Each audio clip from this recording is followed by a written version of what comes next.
Hi, this is Ashio and welcome back to Angels with Scaly Wings. This is going to be a very long mod series. So this is kind of like a 3-in-1. If you've not heard of it before, this is the Requiem for Crimson Scales, Requiem 2, Yearning for a Better Future, and Requiem for Silent Waters mod. It's a lot to take in. Essentially, this is an Anna-themed mod, and it asks the question, once the protagonist goes back in time to reset the timeline, what if all of their memories were kept intact and he was determined to save Anna's life?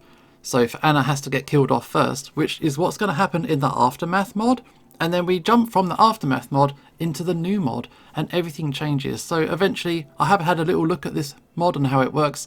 It kind of starts off fairly regular in a similar way to how the original game plays out, but the more it goes on, the more it diverges. So it's going to take a little bit of momentum to build up, and then it's going to get all over the place and it's going to get really interesting. So yeah, hold on to your butts, we're going to get into this.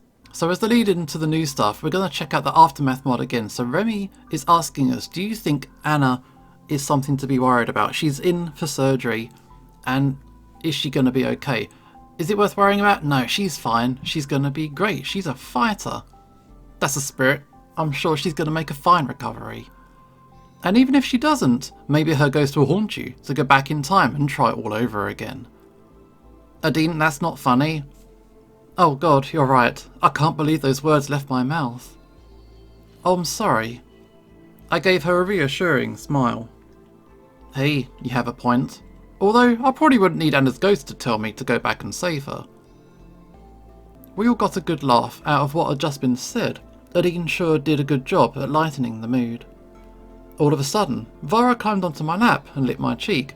I couldn't help but smile at the young dragon. She seemed to understand how I was feeling, and it certainly made me feel better. Thanks, Vara. Oh, that's so sweet. Vara, you little angel. I hugged the little dragon, and she hugged me back. I want a hug too.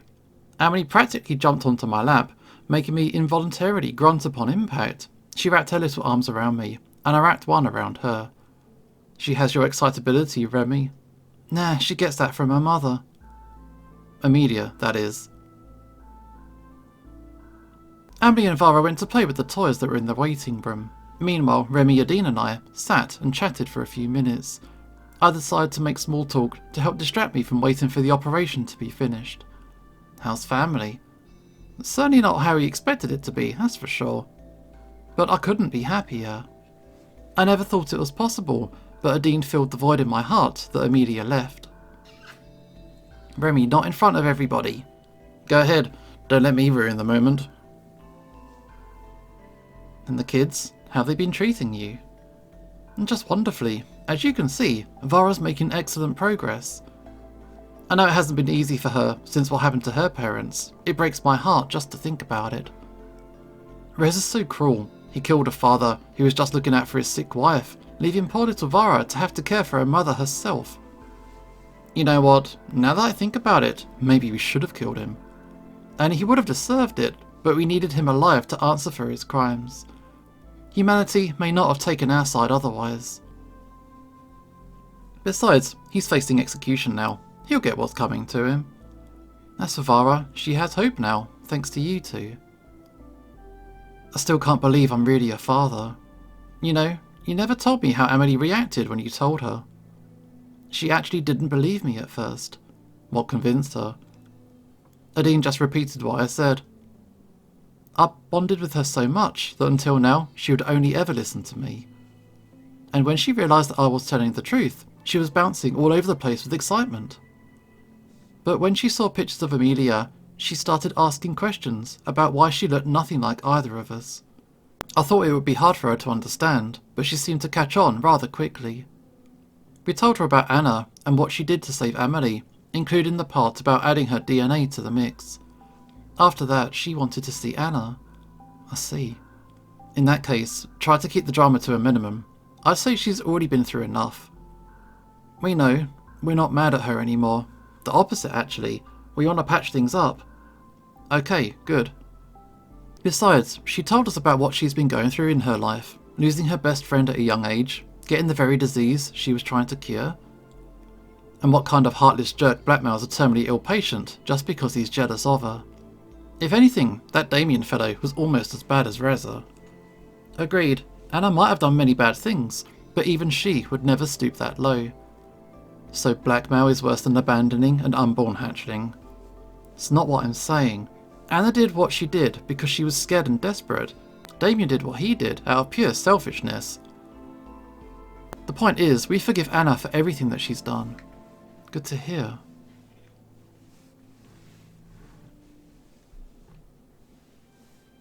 Before I even realised it, I had drifted off to sleep. I woke up about 3 hours later when Remy tapped my shoulder and told me that the doctor wanted to speak to me. They were able to stop the cancer from growing and spreading, but they were still having trouble destroying the tumours.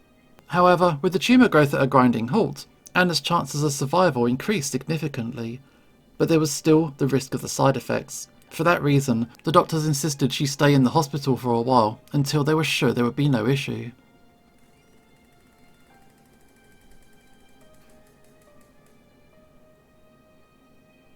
Just like all the other ones, it can treat me, but it can't cure me.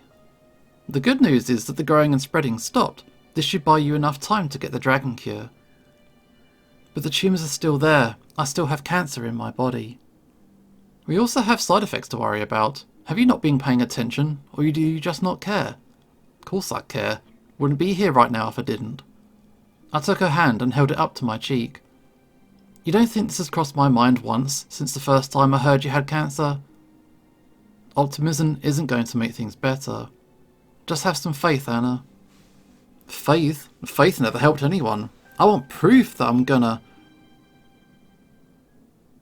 Suddenly, Anna's face froze in terror. What is it? What's wrong? Can't breathe. Her grip on my hand tightened as she started gasping for air. Help me? I frantically pressed the button to call the nurse into the room. I turned to see Anna's vital signs in critical condition. Anna, you need to calm down. Help me? Doctors ran into the room and surrounded Anna's bed. I need you to step out for a moment. What's happening to her? Her body's rejecting the serum, poisoning itself to get rid of it. Can you save her? I'm sorry, you have to leave. No, answer the question. You must leave. Don't leave me. Anna wouldn't let go of my hand. The doctors had to force her to do it, and they took me out of the room. As I was pulled out of the room, I could only listen as Anna writhed in agony, gasping, screaming, crying. She was suffering. And then I heard silence, followed by the unmistakable sound of a flatline.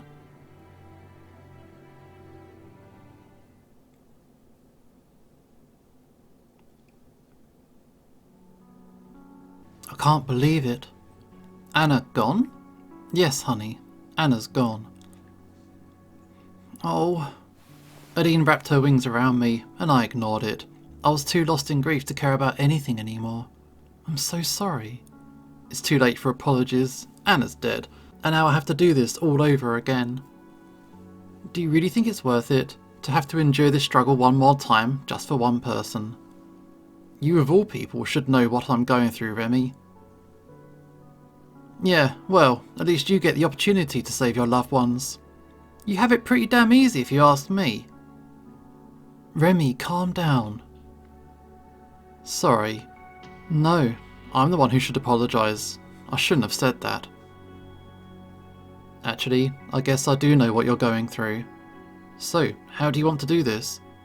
I have a plan, but first things first, we need to wait until the real cure's ready. And I know that's going to be the most excruciating part of it all. The next few days while I was preparing to abandon this timeline was just as long and painful as I'd expected. I got a stern talking to and a hefty fine and some really terrible bureaucratic crap from the authorities and doctors around me for coercing them to use the human cure on Anna. Their main concern was that some other human would have benefited from it, so now their life, as well as Anna's, is my responsibility. They never cared about how much I was suffering by having to lose her. I could feel my sanity crack under the pressure. I was going insane. The hours ticked by excruciatingly slowly. As if I could ever forget. Anna's final death throes haunted me every waking and sleeping moment of my life until the true cure was finally made. How ironic that it was done just a scant day before she was supposed to die in every other timeline. Fueled by grief, determination, and every other negative emotion, it was time to make my move. Since our city was still very much under reconstruction, all the medical services were confined to our one hospital. Despite being labelled a pariah by some for wasting a dose of cancer cure on the dying dragon, I still had some access to the place. One of the few times those biology degrees came in handy. In the dead of the night, I slowly crept my way through the medical facility's R&D section, seeking the laboratory areas to make good on my final promise to Anna.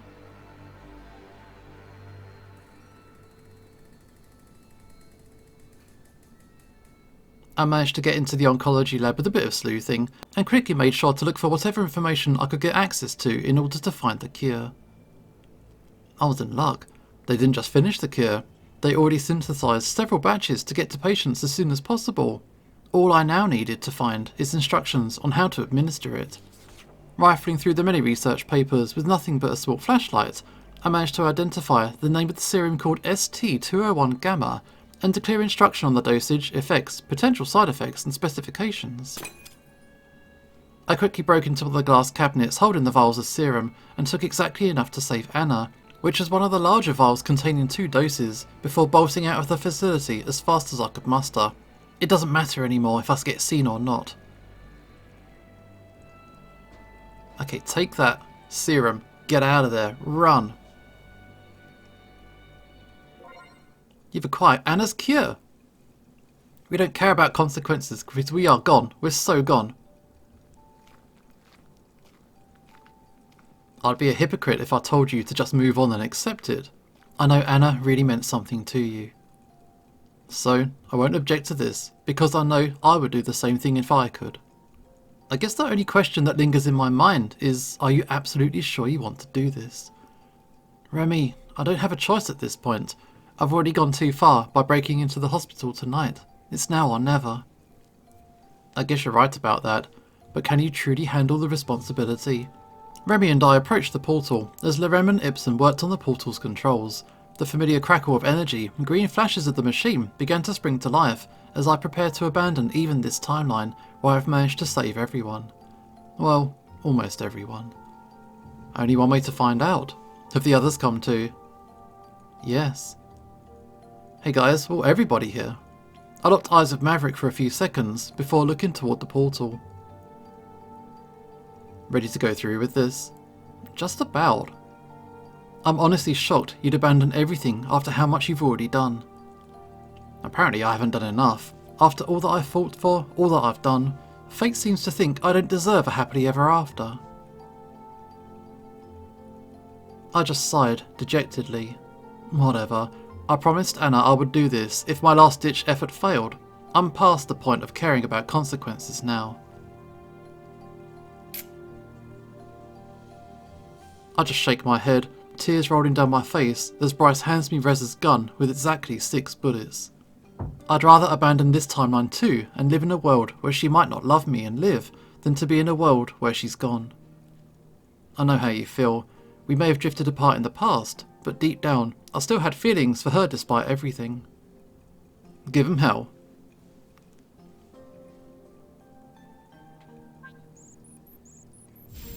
According to my calculations, you should retain full timeline awareness this time. You'll know everything, every detail, so be careful with that knowledge. Anything you could do could make this go wrong. I'd take that warning to heart if I were you. And one more thing, should you want to convince my other self to help you with the portal in the future, it would be nice to not have to figure out everything from scratch. So take this. A compiled list of data points. I will know what to do with it, just take it with you. Alright. I got Ibsen's notes.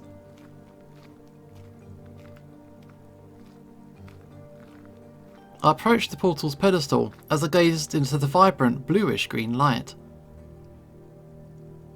Consequences be damned. I stepped through the portal one last time with gun and medicine in hand, ready to begin the cycle anew. And we are out of here, zooming through, back to the past. Hopefully everybody in the last timeline doesn't face consequences for essentially aiding a criminal. It's fine. It's fine, they'll be okay. But we have gone back. Back to the day of our arrival. Within mere moments, I'd undone everything.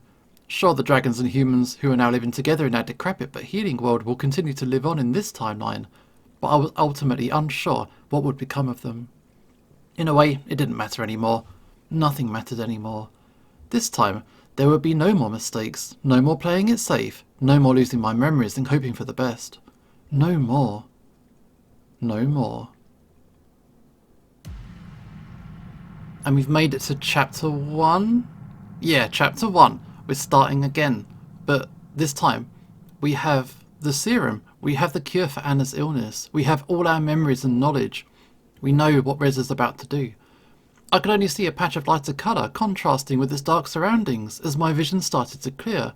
Its edges got sharper as the patch of light slowly took shape, giving me the distinguished outline of a reptilian head and an array of horns spouting from it. It's that guy. It's our dude. It's a certain Mr. Remy. But he doesn't know that we know. That kind of deal. It was Remy. Looks like Ibsen managed to do something with the portal during calibration, as I completely replaced the version of me that was supposed to appear here. Either that, or I'm extremely unlucky, and that this is one of the timelines where that other, much more unfriendly ambassador replacement would appear since I was dead. Here's hoping it's not that. In the name of our people, I bid you welcome. If I may introduce myself, I'm Remy, your guide and ambassador, a representative of our council. I wondered how much I'd have to play along with the original script at this point, but I had an agenda and a plan, so best not stray too far, too early. So I just looked at Remy completely dumbfounded, like this was the first time I saw a dragon. Sorry, I imagine you might still feel the effects of the teleportation. Drowsiness or weakness is not unusual, as is fainting and spontaneous emptying of your bowels, bladder or stomach. How do you feel? I think I'm alright.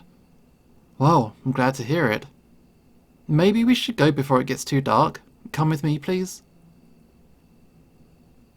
So I followed the dragon, not straying too far from him, as the sun had already departed for the day and the remaining light diminished by the minute. It's getting hard to see where I'm going. Sorry about that, but we had a good reason to schedule your arrival like this. We didn't want you to be ambushed by a crowd, so we had to keep your exact time and date of arrival a secret. Thanks. I suppose an event like this would make me a celebrity of sorts. It would be the same if one of you came to us. It's quite an understatement. Some people here are rather superstitious. They might regard you, or any of your kind, as divine, I suppose. Really? How so? We do have certain myths that involve humans, and as such... Oh, I suppose a history lesson will have to wait for another time. Here we are. By this point, it had gotten so dark that I could barely make out the building before us, but it was the all too familiar apartment I was lodged in for so many cycles. It was good to be back. I could vaguely see the dragon, his light colours still visible within the blackness that engulfed the area, rear up and manipulate the door handle with one of his forepaws.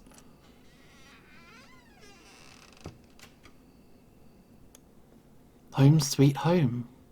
Hinges creaking, the door opened, and with the flick of a switch, the apartment was flooded with light, blinding me after all the time we just spent without it. This is where you're going to be living for the time being. It's fully stocked, but in case you need anything else, I left you a note with a few phone numbers. It's getting rather late, so I'll take my leave now. In any case, someone will come and meet you tomorrow morning. Thanks, Remy. Have a good night. Until we meet again. With a nod, Remy left my apartment, mindful enough to close the door behind himself. Surveying the room, I considered the events that had just transpired as my gaze met the window. I could see movement outside. As I drew nearer, startled, I could hear footsteps in the grass, moving away quickly. Assuming it must have been the dragon I just met, I thought nothing of it as I went to explore the house to see if anything was different. I also quickly made sure to stash the serum I brought for Anna somewhere safe. It was only a matter of time until Izmi would come to check on me. I'd bet my life on that. Every other cycle, the other me would arrive later than the one that meets Remy. As such, the two of them will likely come to dispose of me so they can take over for me. Well, they got another thing coming tonight. I checked around in my pockets to see what I brought with myself, finding a copy of the underground facilities map among them. This should be useful for a dean later. Now, the waiting game begins. I grip Reza's gun in my hand and bide my time, and sure enough, the administrator made their appearance soon enough.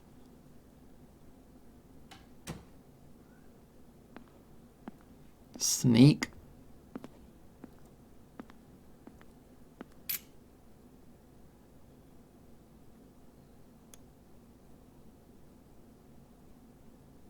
I sprung out from behind the bedroom door as soon as the administrator reached the middle of the living room and held the gun at them, finger on the trigger. Not this time, Izumi. Interesting. I suppose things are different this time. You're not supposed to have that, and you're not supposed to be awake or recognize me either. How peculiar. Oh, there's a lot more peculiar here than you're ever going to realise. We got a lot of catching up to do. Then speak.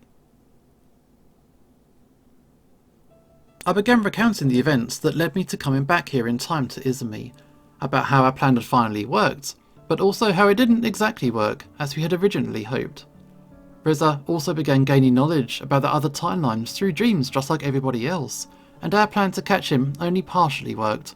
We still lost the generator of the underground facility and were forced to evacuate this world. Sure, we did save both humankind and dragonkind, but in the end, I still lost my one true love, Anna. But then, why are you here if we succeeded? Because even when we saved everyone, I couldn't save the one dragon I love most.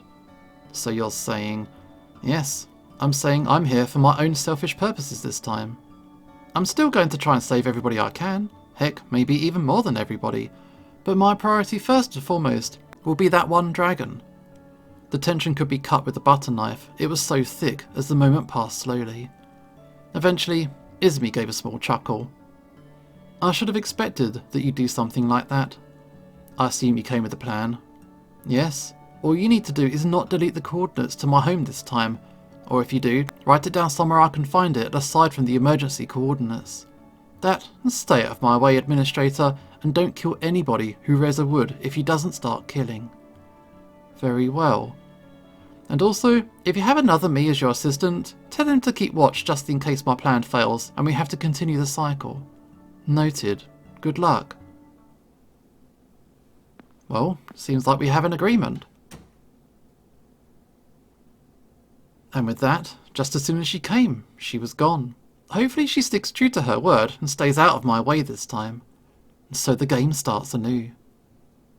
I get to bed to greet my first day of this world, and to throw a monkey wrench into the timeline. I think we're doing okay. We have a plan. Izumi is backed off. So now we can play it the way we want to play it. Morning comes soon enough, and I awoke from uneasy dreams, looking at an unfamiliar ceiling, or at least I would have, had I not remembered everything from the past cycles. After a good stretch, I looked around the room illuminated by the sunlight coming in from the window, and outside in the distance, the portal I'd emerged from proudly stood on the peak of a small hill. Getting ready, I noticed something lying on the table. It was the note that Remy had left for me in case I needed anything, along with his own phone and work number. There were also some numbers for delivery of food and other necessities, as well as emergency and even janitorial services. He had certainly thought of everything, even though I now had to wonder what a dragon plumber might look like. Naturally, I also remember thinking this is the last time this happened. My musings were interrupted when the doorbell rang, and when I opened the door, I was met by another dragon. I quickly grabbed Anna's cure and hid it into my pocket, leaving the gun in its place to not raise suspicion. Hello? Sebastian. It's been a while. Hello, you must be Ushio. I'm Sebastian, your escort. Or security, I suppose. Usually I work for the police though. Nice to meet you. He seemed a lot smaller than Remy, and when he somewhat nervously extended his arm toward me, I noticed he apparently only walked on his hind legs, the two forelimbs instead having distinct arms, hands and fingers. Of course I know who Sebastian is by this point, but to keep up pretenses and appearances, I act like this is the first time the two of us have met. Shake or kiss? We're gonna be normal. Shake that hand. When I took his hand into mine to shake it gently, I could feel the individual bumps and scales on his rough skin. Nice to meet you too, Sebastian. So where are you taking me? Straight to business. Oh, we're gonna go visit the plant where they're making your generators. They got some news for you, so I've heard. Reza will be there too. Sounds great. Just follow me. Looking forward to meeting Reza, yeah? While we walked, I was under the impression we were purposefully avoiding the busier parts of the town, instead straying toward the edges and small alleys as not to garner too much attention. Even then, we got the occasional stare. After just a couple of minutes, we arrived at our destination where we were met by Reza, as well as yet another dragon, a vicious-looking beast that didn't stay too close to him. There he is, the man, the legend. It Reza. And Maverick. Hey. Reza, long time no see. How true's that? Good to finally see another human face around here. What a coincidence to have you of all people show up. Yeah, I guess those degrees aren't so useless after all. And by the way, who's your friend? Just my bodyguard, same as yours. Don't bother with him, he doesn't talk much. He looks grumpy, or just like you? Just like you, man. Very funny. The two dragons exchanged a few words, as I met the gaze of the larger, tenebrous dragon a few paces from us. Sebastian turned toward me and spoke up again. Hey, this is Maverick. Nice to meet you. Yeah, whatever. Just don't expect me to give you any special treatment like everybody else is, and we'll be good. Now normally, I'd make some stupid comment about not knowing what he's talking about, but let's see what happens if I say something else. Yeah, don't expect any. Good, at least we're on the same page. I just nod my head, continuing to stray off script, and not act like the other me would. We're not the ones making a big deal out of this, you are. We're just here to get what we agreed on, and then we'll be gone. If anything, I'd actually prefer it if you left us alone, but you're the one who insists on following me around wherever I go. A growl escaped the darker dragon's trembling lips as he bared his teeth at Reza. Alright, it's quite enough. Let's just all go inside already, shall we? After you. The crisis was quickly averted as we entered the building, which was characterised by its many floors, high ceilings and long narrow hallways, as Sebastian led us to our destination. There you are, I was waiting for you. My heart skipped a beat as I beheld her. Anna, my beautiful snarky ice queen, alive, dying, but alive. I have to stop myself from saying her name, and instead force a smile onto my face. I can't let her know I know her, not yet, not now. My god, why is it so hard to resist just running to her and giving her a hug? So close, if you did that, man, she would beat you up so hard. There she is, alive and kicking. Let's see what we can do to help. Wait a minute, I thought we were going to meet the guys from production. What are you doing here? They're only coming in later today, so you'll just have to make do with me. I see. Well, this is Anna. She kind of manages the building, though actually she's more involved with the research wing, rather than the production and engineering. Nice to meet you. I greeted her, while trying to sound as normal as possible. Looks like seeing her on her deathbed traumatised me more than I'd realised. My pleasure. I've got something for you, by the way. It'll take them a while to make all the generators we promised, but we've got one for you here. Feel free to send it home and give it a test. That's great, I'll take that, yoink. Looks a little small, if you ask me. Don't underestimate its power. Oh, and do be careful not to drop it. Sure, I'll be waiting outside while you do your thing. Okay, bye. I suppose I'll wait for you outside as well. What thing? Oh, have you brought the PDA? Oh, here you go. Okay, now, to give this thing a test run. The PDA lit up as her hand swiftly moved around its interface in calculated motions. By the way, would you consider letting me run some tests on you as well? It would only take a drop of your blood. What? Why? I work in biology, so obviously this kind of thing would be very interesting to us. I'd share the results with you, of course. Now or never. Time to go off script and start breaking shit in the timeline and see how it bends. Sure, one condition though. Name your price. I pull out the small bottle filled with a green liquid from my pocket. The cure for cancer, her cure for cancer. I show her the bottle while making sure to conceal the label on it. The vial has a small rubber cap on it that's just thick enough to keep whatever it is inside fresh, while thin enough for a syringe needle to pierce it just in case. Take a sample of this too and analyse it first, before anything else. Okay, sounds easy enough. She was quick to produce a small device from a drawer, along with a syringe, which from a glance reminded me a lot of a test tube. Using the syringe, she took a sample of the cure first.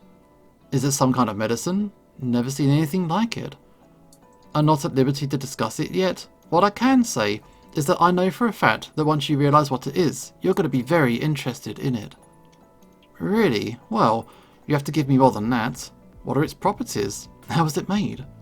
Again, I can't tell you yet. Don't worry, it's safe, which is why I feel safe with giving you a sample of it for testing, and why I urge you to focus on it first and foremost. That's all you can tell me? Alright, if you say so. Now, if you give me your hand, please. As I reached out to her, she took my hand into hers before she pressed the device into the back of my hand. I winced as pain jolted through my hand.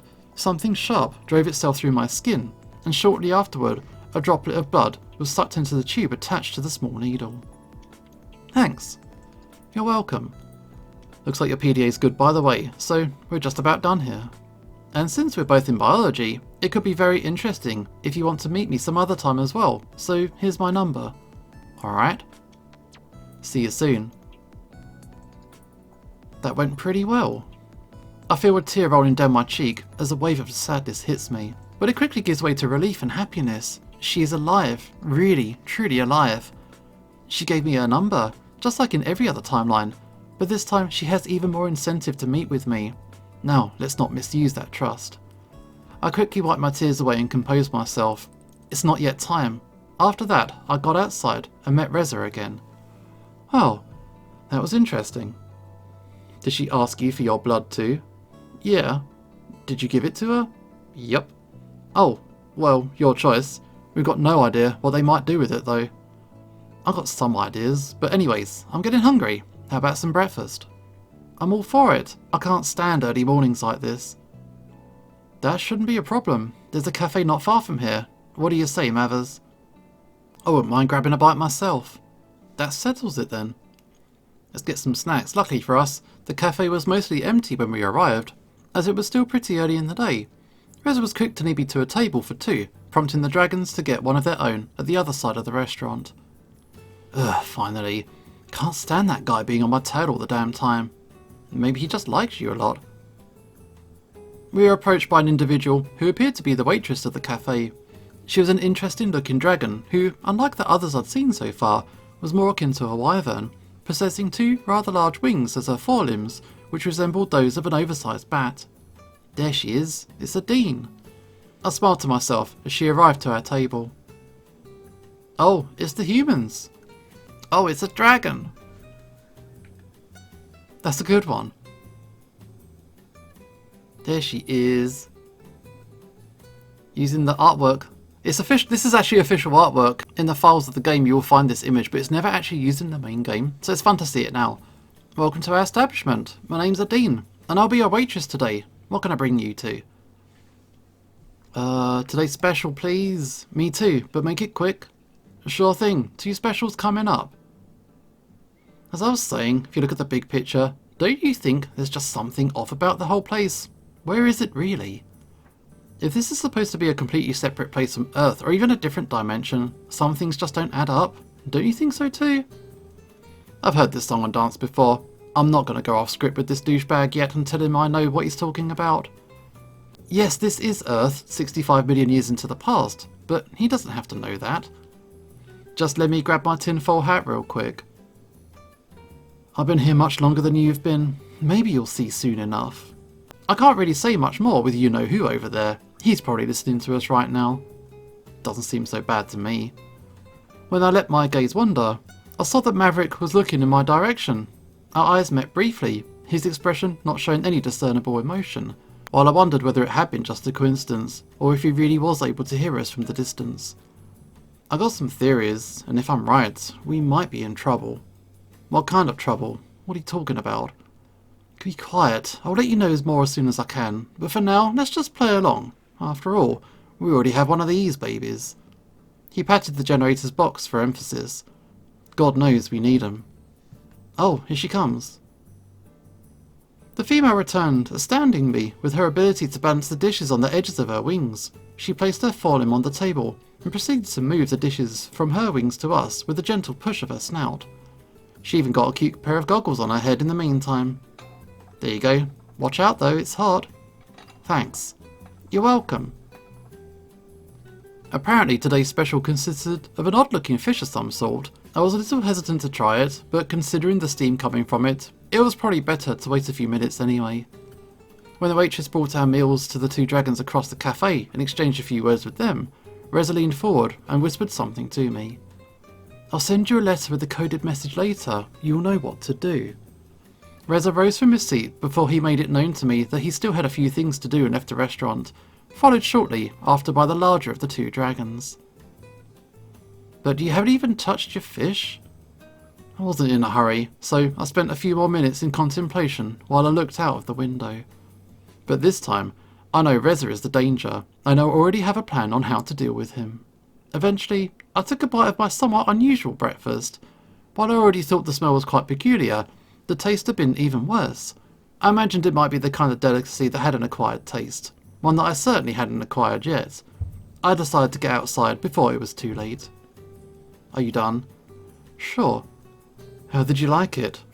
I would just say it's probably not for me. And you wouldn't be the only one to say that. You better wait outside just in case it decides to come up again. Sure. Wow, so not even the locals like it. I stepped outside, taking in the scenery of this familiar world.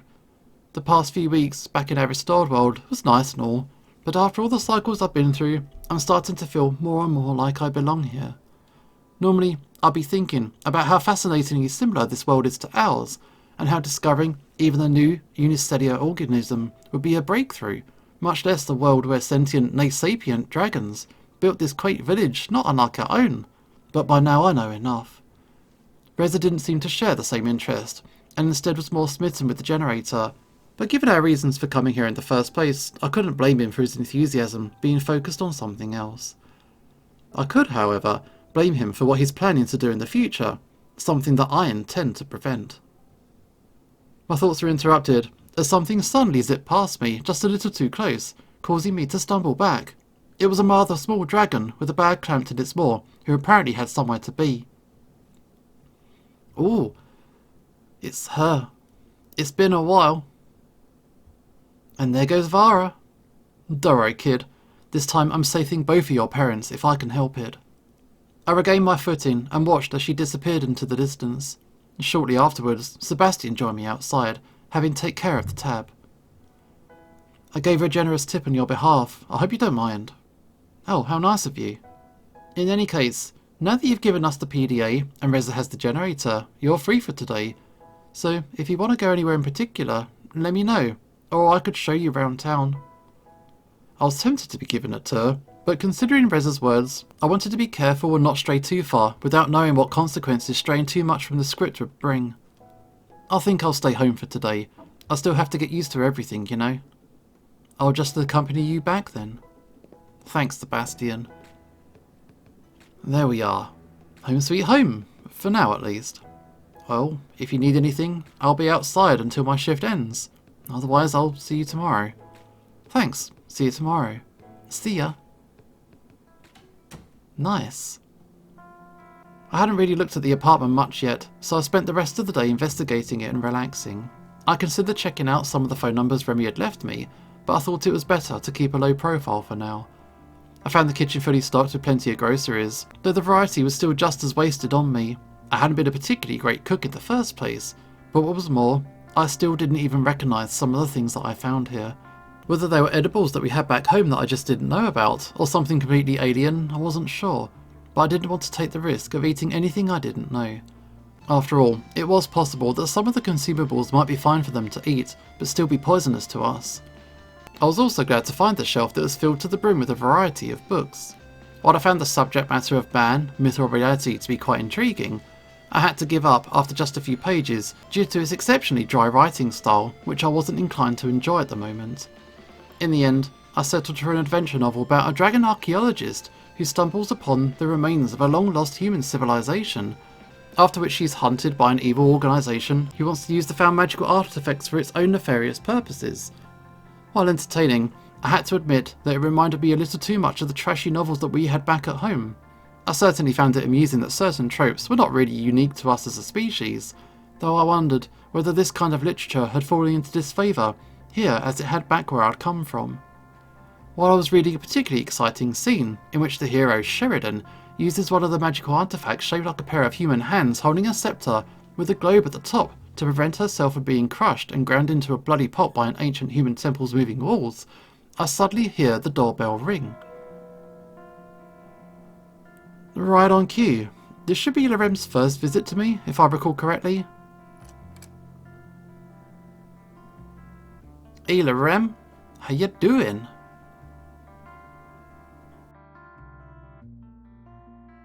It's good to see all these familiar faces again. Hey, would you please sign here? I'm not signing away my rights with this, am I? I've got a letter for you that requires signature confirmation. I see.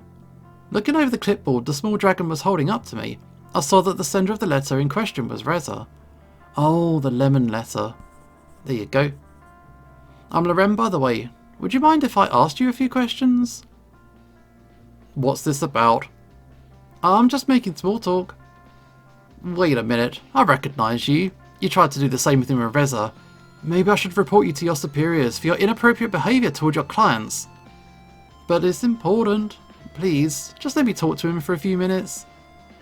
You know how it is. If you wanted to interview with one of the humans, you have to get permission from the proper authorities. Help me out here. As an ambassador, you care about the accurate portrayal of humans in the media, don't you? Then you should talk to me. Otherwise, someone else will fill in the blanks, and who knows what they're going to come up with. Let me show you something. The small dragon opened his bag, rummaging through a number of letters and small packages.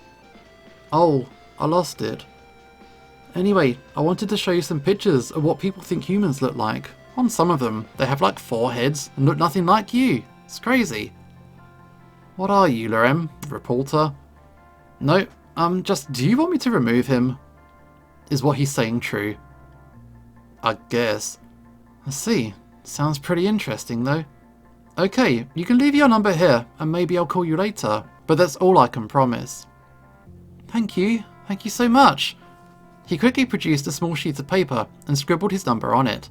Afterward, he sheepishly presented it with both hands. Okay, you got what you wanted. Off you go now. Ooh, Lorem's so happy. Sorry about that. Don't worry about it. I guess that should be all. I'll see you tomorrow then. Right. Bye. With all the commotion, I almost forgot that I was still holding Reza's letter. I looked at the letter in my hand. Ugh. Within the plain envelope was a similarly plain sheet of paper with his handwriting. I skipped reading the fake pleasantries and bullshit on the paper, making my way to the living room and looking for a candle. Using the good old lemon juice plus heat equals hidden message trick, I made out Reza's stupid invitation to the portal. So that hasn't changed a bit. Okay. With so much time left, I decided to sit down and read another book.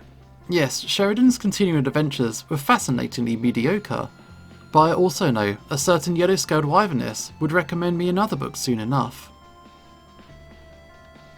Now, where was it? Oh, there we go. Price and Prayer.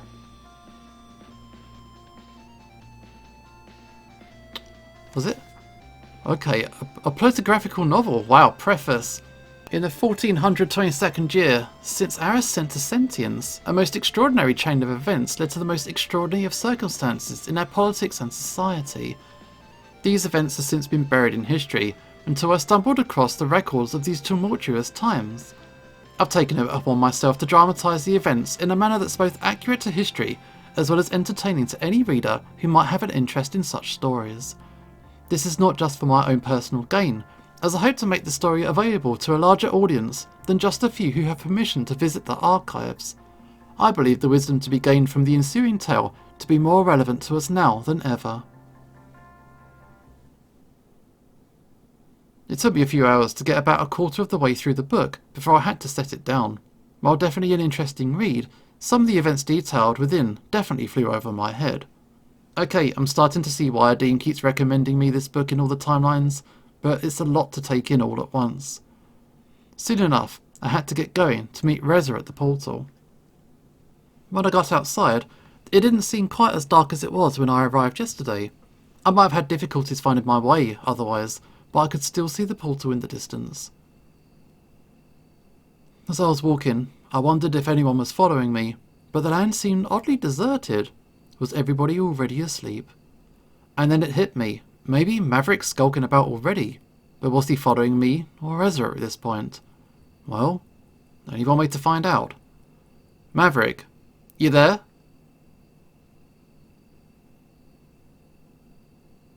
I know you're around somewhere. You can be pretty subtle, and any other time I wouldn't even think to ask. But if you are there, just come on out. After a couple of seconds, the large grey dragon came out from behind the nearby bush. You knew I was following you? It's complicated. Well, whatever. Where are you going? You're not planning anything suspicious, are you? What do you think? Ugh. I was being rhetorical. Get to the point, human.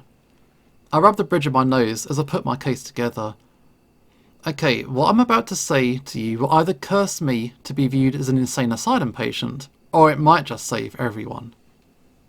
Maverick looks at me with an expression that tells me he's not taking this seriously, but he'd indulge me anyways against his better judgment. I'm a time traveller. Preordained in destiny, I'm about to meet Reza at the portal at 10 PM sharp because he's planning something suspicious, and he thinks he can recruit me. Okay, now I'm pretty sure you've gone insane. What's going on? Why do you have that look on your face like you're about to be murdered? I can smell it on you. Well, long story short, if you didn't start skulking about and following me to interrupt Reza with my little powwow, I'd refuse him and he'd definitely kill me. If you were, and you are, you'll interrupt us and he's gonna shoot you in the shoulder and run away. You whip around and smash your tail into me, sending me to the ground before roaring for backup. Bryce would arrive. Yes, I know who he is, even though I'm not even supposed to have met him yet. And then you'd be put on sick leave. That's ridiculous. What, are you trying to get me to believe this? Point is, Rez is going to turn into a serial killer on the loose, who will murder at least 4 dragons, while you'll be busy squared around trying to prove I'm in league with him, while I'd be helping Bryce and Sebastian with forensics and clues, trying to find wherever the bastard ran off to. So, why are you telling me all this? How did you know? Because, as I said, I'm a time traveller. I've seen this shit enough times, Maverick, and I'm trying really hard to do something different for once. Yeah, we cut Maverick off. I don't even know what to think or say. This is so... I'm not even going to bother. It's not worth the headache. I'll pretend I never heard a word of this. Damn it, okay. Just keep following me like nothing happened, and I will blow your cover, making Reza aim his gun at you. Now, whether you believe me or not, I don't care at this point. I will stop Reza myself. Hopefully before he gets to shoot. Otherwise, dodging's up to you. Just don't kill him. And I hope you brought your handcuffs. I rolled my eyes at the grey dragon and left him there, not wanting to waste any more time. Maverick stood there, stunned, as I continued on my way. I decided to keep acting like a fool who doesn't know anything to Reza once I arrived, just to keep him unaware of my plans. Okay, I think we're going to leave this episode here. I hope you're intrigued. We have gone back in time, we're going to meet Reza again, and everything is different. So, Maverick, is he going to jump Reza? Is he going to get shot? Is he going to get killed? But we will be finding out very soon in the next episode. This is a show signing off, and hopefully I will see you next time.